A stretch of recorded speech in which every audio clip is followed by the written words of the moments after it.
Day 4 aboard the Carnival Celebration. Today we were docked in Amber Cove, Dominican Republic. After we got coffee and breakfast, we went down to deck 3, got off the ship, and with Carnival, they give you a time to meet off the ship just inside the port when you book a shore excursion with them. Once we got to the meeting place, we waited for everyone else who booked this tour to arrive. Amber Cove is Carnival's private port located in the Dominican Republic. It was open in November of 2015 and can have 2 ships docked at the same time. Amber Cove employs more than 500 people from the Dominican Republic, in addition to working with local tour guides and supporting the local economy. Our first stop on this tour was at La Aurora, which is the oldest cigar factory in the Dominican Republic, founded in October of 1903. Here we learned about the tobacco plant and saw some dried leaves that they use to make cigars, and Tyler had the opportunity to sample a cigar. La Aurora has cigar factories worldwide with more than 2,000 employees on 5 continents. After visiting La Aurora,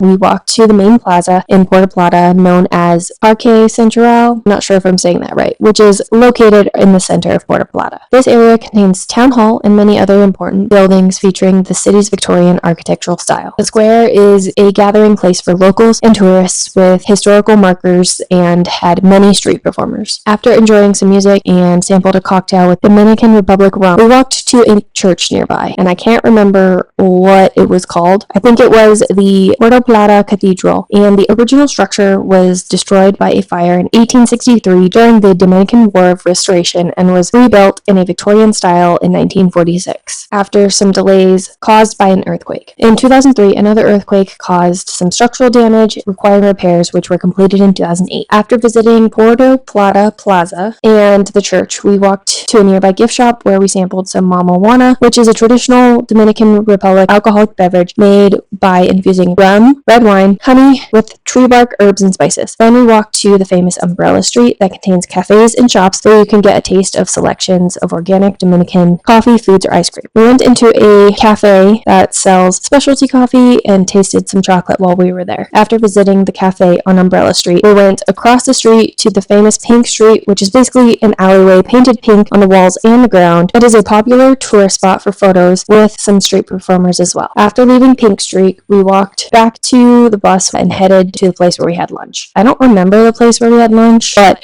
this place also harvests cacao and had tons of plants on property to see. And then I didn't take a whole lot of video once we got back on the ship. We just relaxed and hung out. If you like travel, fitness, and lifestyle videos, follow me for more.